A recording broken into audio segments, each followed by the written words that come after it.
నమస్తే. So judgement నడుస్తోంది. పట్నం ప్రజలు వాళ్ళ తీర్పును ఈరోజు బయటకు వస్తోంది. ఎగ్జాక్ట్లీ అనుకున్నదే జరిగింది, ఊహించిందే నిజమవుతోంది. ఎగ్జిట్ పోల్స్ ఆల్మోస్ట్ ఎగ్జాక్ట్గా వస్తుంది, స్పష్టంగా కనిపిస్తోంది. తెలంగాణ పురపోరులో కాంగ్రెస్ టాప్ గేర్లో దూసుకెళ్తోంది. అర్బన్ ఓటర్లు ఖచ్చితమైనటువంటి తీర్పునిచ్చారు. రేవంత్ పాలనకే చేకొట్టారు. ఆయన నాయకత్వాన్ని కోరుకుంటున్నామని పట్టణ ప్రజలు తేల్చెప్తున్నారు. మరోవైపు అటు గులాబీ ఇటు కాషాయ పార్టీని కాదంటూ సర్పంచ్ ఎన్నికల ఫలితాలలాగానే మున్సిపల్ ఫలితాలను కూడా ప్రజలు అందించారు. సో పోటాపోటీగా కనిపిస్తోంది. కాంగ్రెస్ పార్టీ విజయ కేతనం ఎగరేస్తోంది.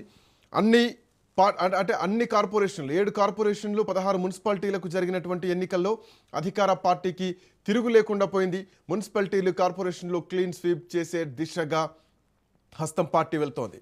మున్సిపల్ ఎన్నికల విజయం కాంగ్రెస్ శ్రేణుల్లో ఉత్సాహాన్ని నింపుతోంది. మున్సిపల్ రిజల్ట్స్ తెలంగాణలో కాంగ్రెస్కు తిరుగు లేదంటూ స్పష్టం చేస్తూనే అదే సమయంలో ముఖ్యమంత్రి రేవంత్ పైన మరొక బాధ్యతను మోపిందని చెప్పాలి. ఓవరాల్గా అక్కడక్కడ క్యాంప్ రాజకీయాలు కూడా కనిపిస్తున్నాయి. సో ఇక ప్రధాన ప్రతిపక్షం బీఆర్ఎస్ పార్టీ విషయానికి వస్తే ఈ పురపోరులో కొంత పుంజుకుంది. అధికార పార్టీకి ధీటుగా గట్టి పోటీనే ఇచ్చింది.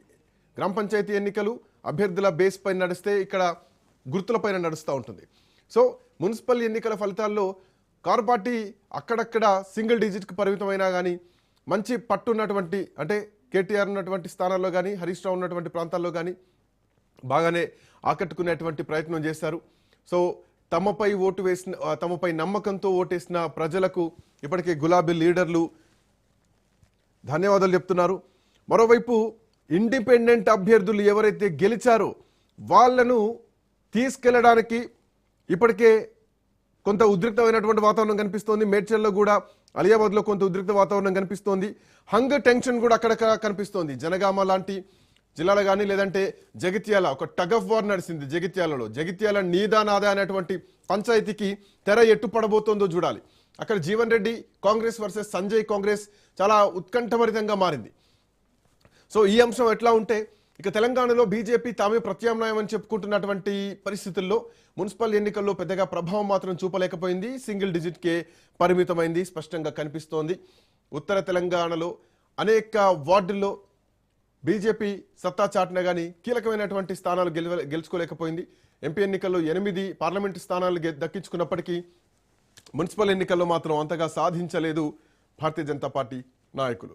సో ఇంకా పుంజుకుంటామని ఇప్పటికే రామచంద్రరావు కూడా చెప్పడం జరిగింది.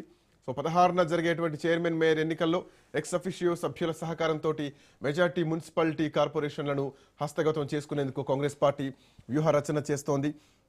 సో ఇప్పటికే అటు కొత్తగూడెం కార్పొరేషన్లో కూడా సిపిఐ ముందంజలో ఉన్నట్టు స్పష్టంగా కనిపిస్తోంది.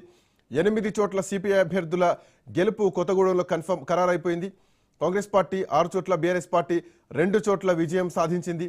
కొత్తగూడెం కార్పొరేషన్ సిపిఐ ముందంజగా ఉంది. కొత్తగూడెంని అక్కడ పొంగులేటి శ్రీనివాసరెడ్డి ప్రతిష్టాత్మకంగా తీసుకున్నారు.